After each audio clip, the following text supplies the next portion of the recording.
8 bara 2021 jalqabee jira.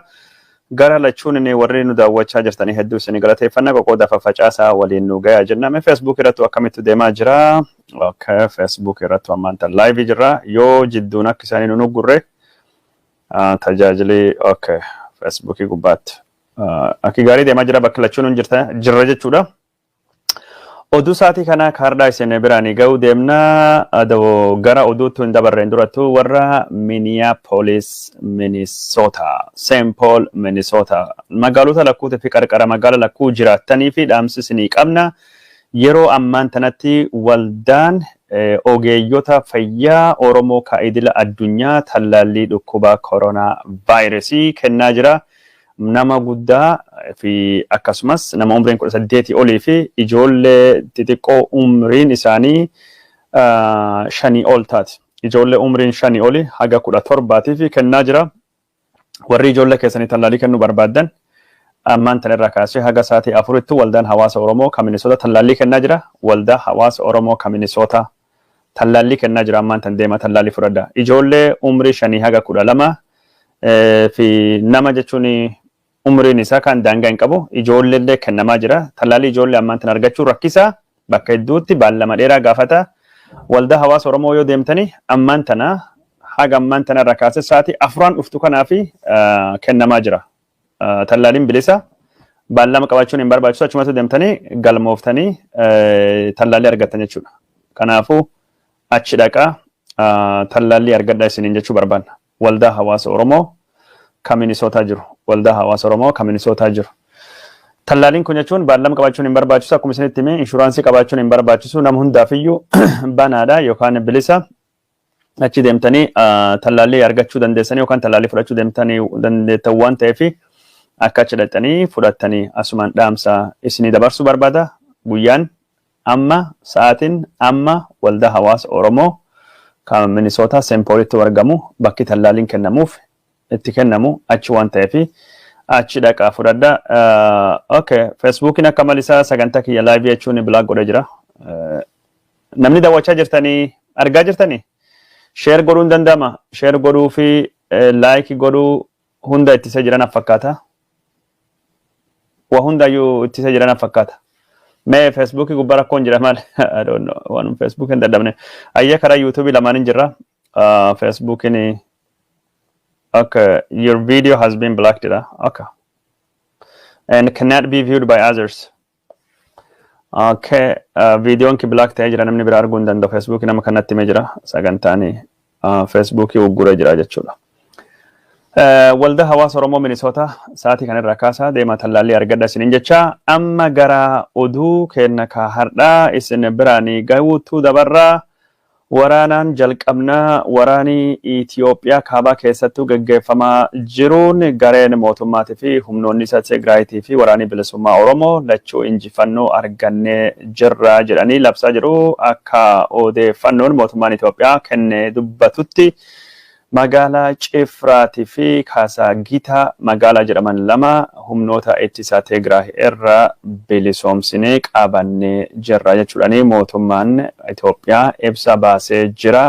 Magaalota kana miidhaan gurguddoon akka irratti dhaqqabes maddeen gabaasaa jiran. Gara biraatiin ammoo waraanii Tigraayitii fi waraanii bilisummaa Oromoo Shawaa kaabaa keessattuu injifannoo argachaa jiranii ammaan tana qarqara magaalaa Dabra Birhaanitti aanalee argamanii aanaa manzii guutumaa guututti to'achuun magaalota hedduu to'annoo jala galfachuu addeessaa jiranii amma waraanii deemaa jiru ka Shawaa kaabaa magaalaa gudditti taatee Dabra Birhaan qabachuu fi geggeeffamuu jedhanii gabaasaa jiranii. Gara biraatiin ammoo waraanuma kana walitti qabatee waraanii bilisummaa Oromoo karaa Goojjam Gondarii geessu Kasalaalee keessa bahee deemu to'achuun warra gabaafamee jira. Karaan kunini cufamee jira yookaan waraanii bilisummaa Oromoo karaa kana to'annoo jala galchee jira. Kunis qaama waraana jechuudha. Waraanii amma gara Shawaa kaabaa Oromiyaatii fi akkasumas Shawaa kaabaa Amaaraa keessattuu jabaatee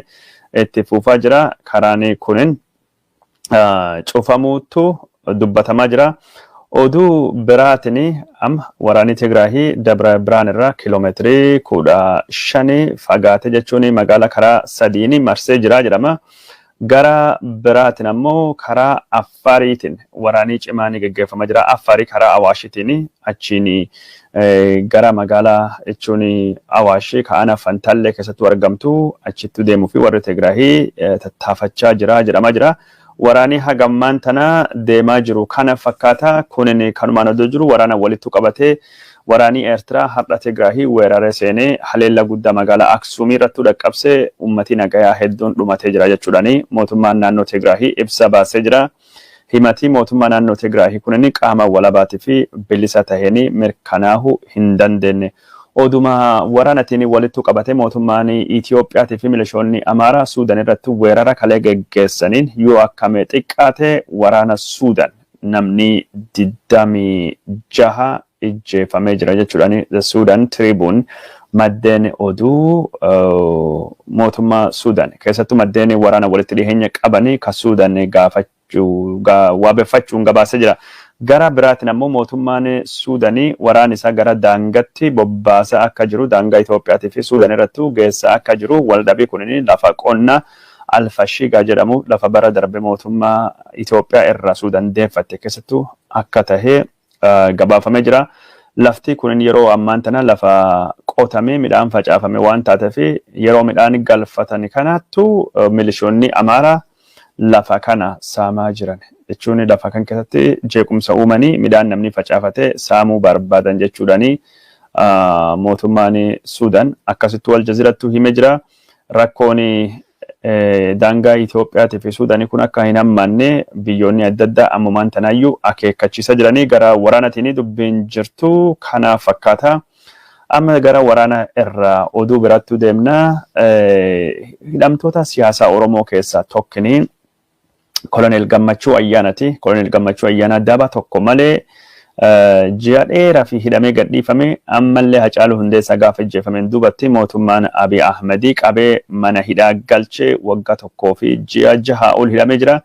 Bakki inni itti hidhamaa ture yeroo adda addaatu Qilintoo Qaallitti itti hidhamaa ture dhiyoo kan ammoo mana hidhaa Duukamee keessattuu hidhame amma mana hidhaa Duukamee san keessa dhabamsiisuu gabaasne turre Meeksikootti hidhamee jira. Meeksikoo magaalaa Finfinnee keessatti hidhamee jira.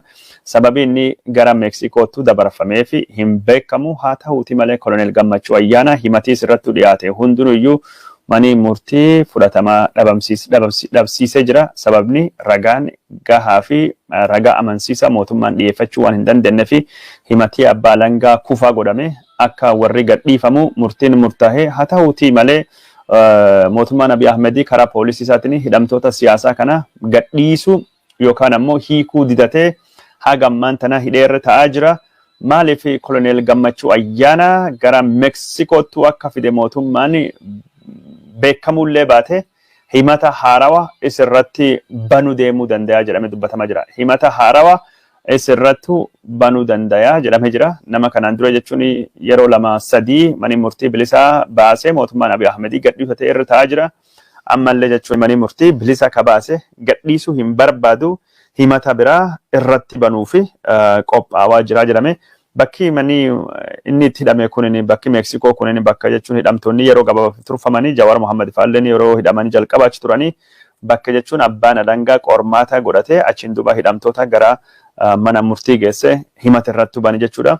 Maaliin akka isaan himatan hin beekamu waggaa tokkoo fi ji'a 6 olii to'annoo mootummaa jala ture namni kunin ammaan tana deebisanii himachuu barbaadan fakkaata. Daawwattoota keenya jaalatamoo fi kabajamoo oduu kenna kaabiraatiin mootummaan Abiy Ahmedii ka yeroo ammaan tana waraana hamaa keessa jiru kana dhiibban hawaasa addunyaa waraanii kun akka dhaabbatuu fi godhamu cimee itti fufee jira. Mootummoonni gamtoomanii yaamicha waraanii hatattaman akka inni dhaabbatu ammallee dhiyeessee jira. Ministeerri haajaa alaa Ameerikaa Antony J. Blinkenis dhaamsa wal fakkaataa dabarsee jira. Gamtaan Awurooppaalleen waraanii akka dhaabbatu dubbiin araaraan akka furatu dhiibbaa godhuu cimsee itti fufee jira.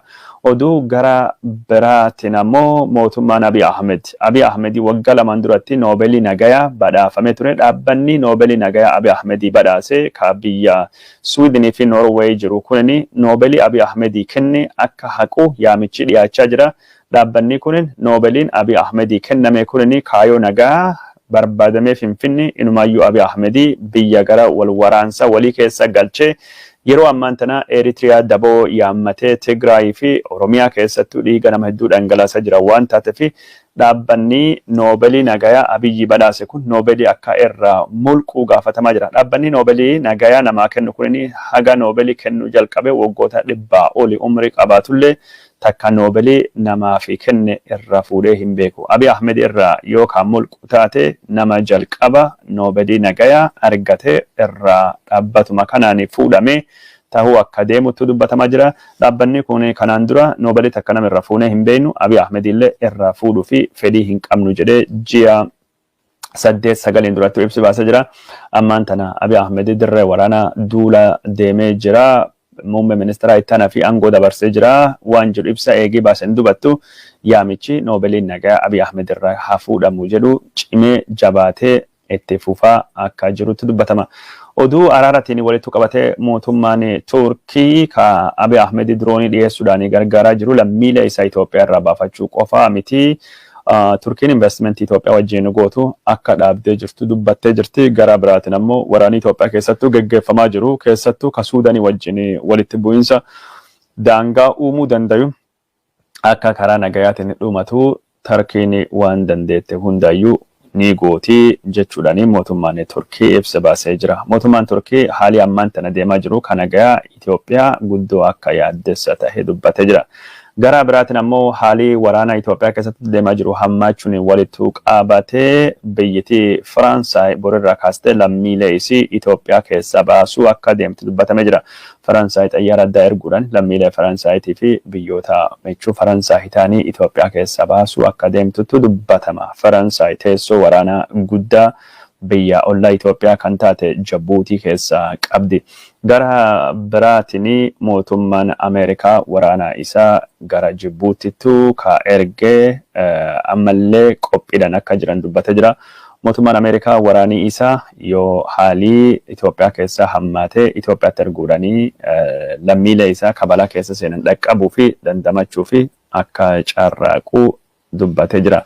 Daawwattoota keenya jaallatamoo fi kabajamoo oduun kenna ka isin biraanii gayaa jirru akkuma itti fufettu jira. Mootummaan Abiy Ahmed command postii akka labsee odeeffannoo isinuu quba qabdanii haga command postiin mootummaan Abiy Ahmed labsee hojii irraa oolan dubattu saamichi lafaa magaalaa Finfinnee keessattuu akka malee akka hammaatee maddii oduu reporter yookaan gaazexaan reporterii gabaasee jira.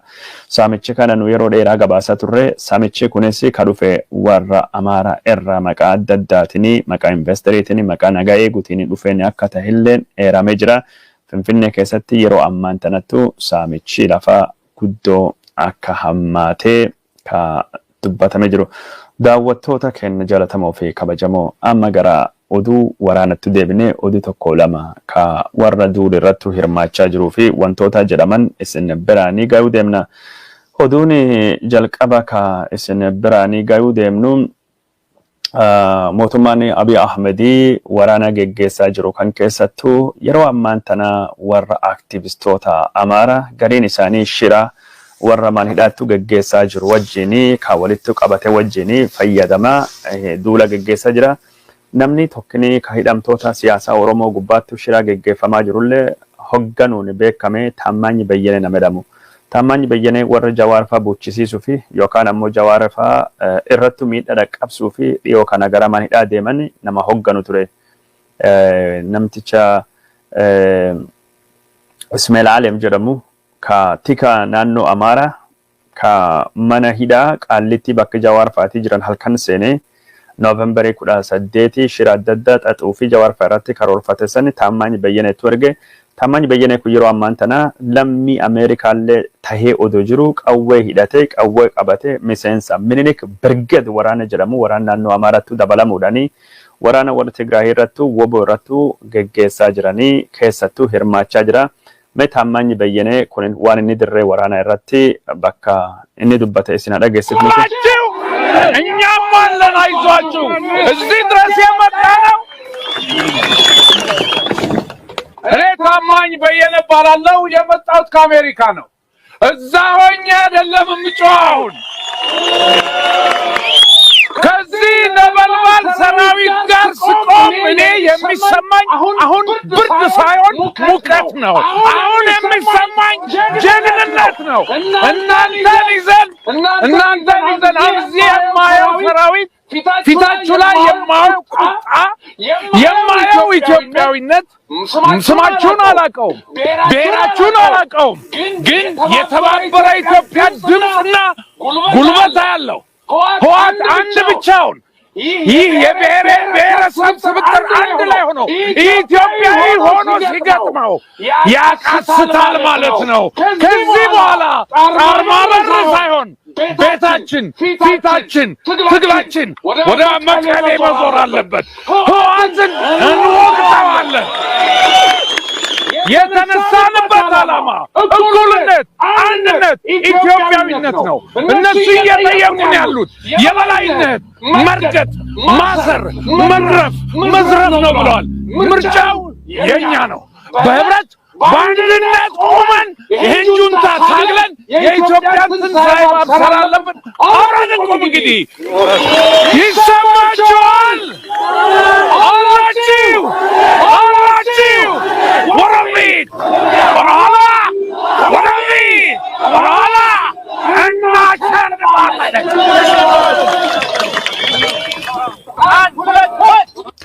daawwattoota kan jalatamoo fi kabajamoo ka'asiin durattu dhageettane kunini Taammaany Bayyaneeti. Namni kunini as Ameerikaa irraa galee Ameerikaa irraa gara biyyattuu deebi'ee dirree waraana Shawaa Kaabaa magaalaa Xaarmaa Barre jedhamtu achittuu argama. Xaarmaa Barreen kunini ammaan tana humnoota Tigraayitiin qabatamtee jirti jedhamaa jira.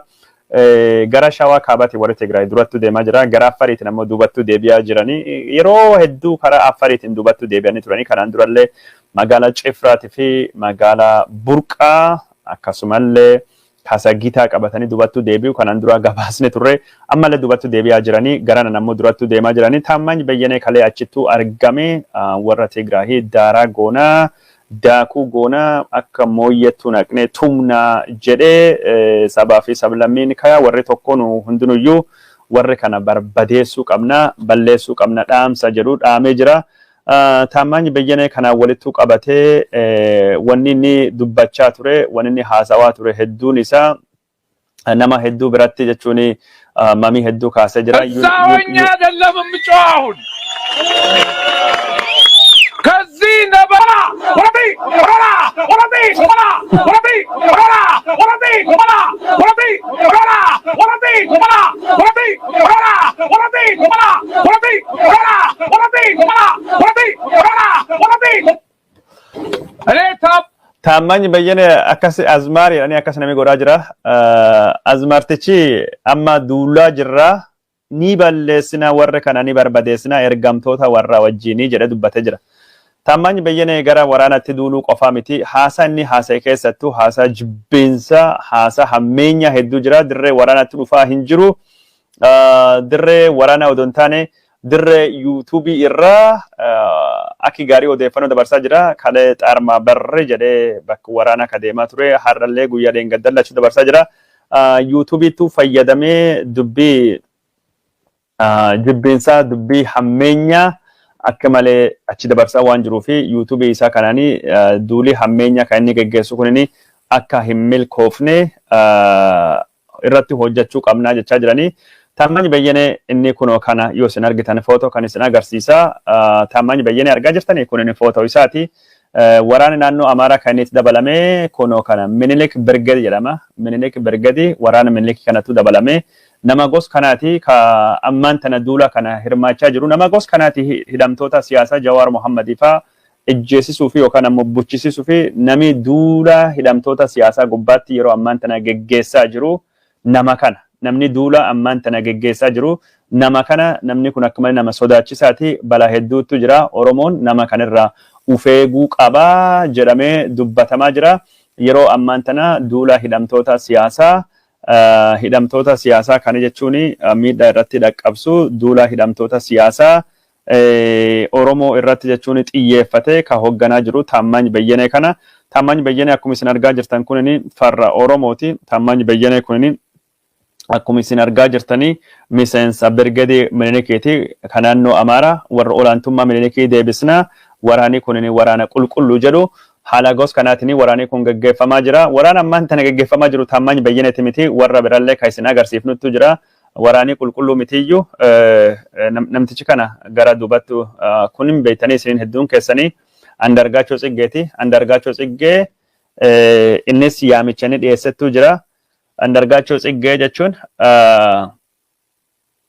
nama lammii Ingilizati innis waraan kan keessattuu hirmaatee jira seerii Ingiliza nayyamu taammanyi bayyanellee seerii Ameerikaa lachuu warraa fi nayyamu warra Tigraahii balleessinee barbadeessuun hammeenyi gara jabeenya akka malee hamaatini warra kana duguug sanyii isaanii lafirra balleessuu qabnaa kan inni jedhettu jira wanni kun xiyyeeffannaa pirees addunyaa argatee jira kana jechuun gara boodaa dhufnee irra haasa'uu deemna gara boodaa dhufnee isin biraan ga'uu deemna daawwattoota keenya jaalatamoo fi kabajamoo sagantaan keenya tamsaasa keenyatti fufee jira feesbuukiin sagantaan laayivii deemaa jiru kutee waan jiruu fi black waan godhee fi yuutuubii lamaaniin jira jechuudha. Minisoota warri Seenpoolii fi Miniyaapolis jiraatanii tallaaliitu ammaan tan kennamaa jira waldaa hawaasa Oromoo Minisoota tallaaliin aksaatii afurii kennama ijoollee xixiqqoo fi nama gurguddaallee buusterii shaatillee qabanii deema fudhadha isin jechuu barbaanna taammanyi bayyanee tifi andargaachoo Tsiggeeti warri kullachuu miseensi Minilikiti miseensa Birgadii Minilikiti yoo isinii mul'attaate argaa jirtanii barreeffamisa Minilik bineensaa nu jennan Opiidiyoon akkasiin uniformii waraan Itoophiyaati Itoophiyaan armiidha Birgadii Minilikiti abbichuu ilmi abbaa gadaa kan isinii godhe Oromoo naannoon Amaaraa Minilikii qabdi Oromiyaan Minilikii qabdi ilmi abbaa gadaa abbichuun keessan kan isinii godhe jira baga gammaddan kana wanni dubbatamaa jiru wata akkamee waan amantiitiin wali qabatee waraanii ammaan tana geggeeffamaa jiru kun inni Qidduus Xoorinnet jedhanii deemanii warri kun Qidduus Xoorinnet waraana gosa Minilikiiti Qidduus Xoorinnet ta'uu isaallee waraanii kun maqaa waaqatiin godhamuu qaba islaamii yoo dhukaasu bismillah jedha kiristaanii yoo dhukaastan basmaam jedha Tigreetti dhukaasa warri sheexana agaanintiidha irra nafuu jedhamee gorsilleen kennameefii jira አታልሙት በትከሻችሁ ላይ አርጋችሁ እንትን በሉ ሰውን አትስቱም አንድ አውቶማቲክ አርጋችሁ አትተኩሱ አታልሙት በትከሻችሁ ላይ አርጋችሁ እንትን በሉ ሰውን አትስቱም አንድ አውቶማቲክ አርጋችሁ አትተኩሱ በነጠላ አርጋችሁ ተኩሱ ሁለት ሶስተኛ የመጀመሪያ ጥይታችሁን ስትተኩሱ ክርስቲያን የሆናችሁ በስመ አብ ወልድ ብላችሁ ተኩሱ እስላም የሆናችሁ ብስሚላህ ብላችሁ ተኩሱ እነዚህ አጋንንቶች ፊታችሁ አይቆሙም አረጋግጥላችኋለሁ ካሳይ ጨበዳት የቹኔ ካከል ለንጂሳ ጅሩ ካሳይ ጨበዳ አታልሙት በትከሻችሁ ላይ አርጋችሁ እንትን በሉ ሰውን አትስቱም አንድ አውቶማቲክ አርጋችሁ አትተኩሱ በነጠላ አርጋችሁ ተኩሱ ሁለት ሶስተኛ የመጀመሪያ ጥይታችሁን ስትተኩሱ ክርስቲያን የሆናችሁ በስመ አብ ወልድ ብላችሁ ተኩሱ እስላም የሆናችሁ ብስሚላህ ብላችሁ ተኩሱ እነዚህ አጋንንቶች ፊታችሁ አይቆሙም አረጋግጥላችኋለሁ አታል ወይ ጉድ bara wanni dhageen jiru kunni kaakasi dhaamsa dhaamo jechuun waraaniiti jiru kun waraana qulqulluu waraana amantiiti yoo dhukaasu deemtanii bismaam jedha qawwa keessanii warra deebisa dhukaasa yoo islaam taatanii bismillah jedha dhukaasa sheexanni isin durin dhaabbatu waraan kanaan durattu Abiy Ahmedii waraani geggeeffamu kunni waraan namaa fi sheexan jidduutu geggeeffamu sheexan kaniin awwaallaa jedha dubbatee ture kaanserii jedheen jira sheexan jedheen dubbatee jira amma jechuun waraani jechuun bifa amantii waraan qulqulluu bifa gosuudittu akkasitti deemaa jira kanaan walitti qabatee waraanii ammaan tan deemaa jiru riphee loltoota lamatti warri kut malee mootummaan hin jiru jechuudhaani Dr. Awwal Qaasim barreessa jira akka Dr. Ahmed Awwal Qaasim aloo jedhutti kanaan dura mootummaan Abiy Ahmedii waraan olaantummaa seeraa kabachiisaa jedhee warra Tigraay irratti duula banee ture amma mootummaaleen sadarkaa mootummaa irra gabbu'ee Abiy Ahmedii masaraa biyyaalessa dhiisee bosonattuu galee qabsaawaa jira kanaafuu riphee loltootatti wal rukutaa malee riphee loltootatti wal waraanaa jira malee mootummaan Itoophiyaa hin jiru mootummaan waraan geggeessuu danda'u humna waraana godhuu danda'u hin jiru jechuudhaan akkasitti barreessa jira riphee loltoota lamaantu jechuun wal lolaa jira wal rukutaa jira odoo jechaa jirru har'a magaalaa Aksumii keessatti waraanii Eertiraa miidhaa guddaa dhaqqabsa jira Eertiraan jechuun Tigraahii weerartee jirti akka dubbii himan mootummaa naannoo Tigraahii Getaachoo Reddaa karaa miidiyaa hawaasatiin barreesse guyyaan har'aa kun inni guyyaa seenaa qabeessati waraanii Abiy Ahmedii jalqabe kun inni ammaan tana waggaa tokkoo fi guyyaa 24 yookaan 25 deemee jira. Novembarii 4 bara 2020 jalqabe Abiy Ahmedii waraana kana. Waraanii kunini guyyaa hardhaan tana maaltu seenaa qabeessa godha maali guyyaan hardhaa kunini kajechuuni akka malee guyyaa seenaa qabeessa ta'uu danda'e kajettu yoo beeku barbaadani Facebookii gubbaa Twitterii gubbaa waan akkasii yaadachiisa guyyaan hardhaa kunini guyyaa Abiy Ahmedii waraana jalqabne injifannooni xumurree jirra jedhee hawaasa addunyaati fi ummata Itoophiyaati fi labse. Guyyaan hardhaa kun jechuun waggaa tokko guyyaan hardhaa Novembarii 28 bara 2020 har'a Novembarii 28 bara 2021 guyyaa hardhaan tana Abiy Ahmedii karaa Facebook isaatiin hawaasa addunyaati karaa Twitteriitiin hawaasa addunyaati dhaamsa kan labse. I am pleased to share that we have completed and ceased the military operation in the Tigray region. Guyyaa hardhaan tana duula Tigraayii keessattuu jalqabne xumurree dhaabuu isinii labsuu barbaadaa jedhee Abiy Ahmedii karaa Facebookiitiin labse karaa Twitteriitiinis.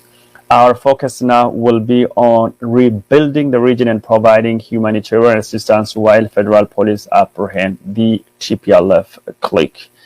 Ammaan booda xiyyeeffannaan kenna naannoo deebisnee ijaaruu gargaarsa namoomaa dhiyeessuu fi warri poolisii federaalii ammoo yakkamtoota TPLF barbaadee seeraa fi dhiyeessa jechuudhaani Abiy Ahmedii waggaa tokkoon har'aa dhaamee jira. Waggaa tokkoon har'aa waraanii Abiy Ahmedii mission accomplished, war completed, ceasefire, military operation ceased. Duul waraana dhaabnee jirra, waraana mo'annee jirra jedhee Abiy Ahmedii waggaa tokko labsullee waggaa tokkoon dubattu Abiy Ahmedii ammaan tana bulchaa biyya ta'uu dhiisee itti aanaa isaati aangoo dabarsee hoogganaa shiftaa tahee bosonatti bu'ee riphee loltoota wajjin wal waraanaa jirra riphee loltoota wajjin wal lolaa jira jechuudhaani ammaan tana mootummaan Abiy Ahmedii sadarkaa shiftaatti gabbu'ee har'a gaara akkasii qabadee hallayyaa akkasii qabadee gaara akkasii bilisoomse jechuudhaani Abiy Ahmedii kabaja badhaasa Noobeelii argate sun hunda of dhowwee biyya isaa dinagdee diigee dippiloomaasiin kufaatii guddaa dhaqqabsee amma gaara hallayyaa warra kanaanii wal lolaa jedhee olii gadi fiigaa jira. Waggaan tokkoffaan Abiy Ahmedii waraana Tigraayii injifanne jedhee itti labse har'a garuu waggaa tokko injifannoon dubattu Itoophiyaa.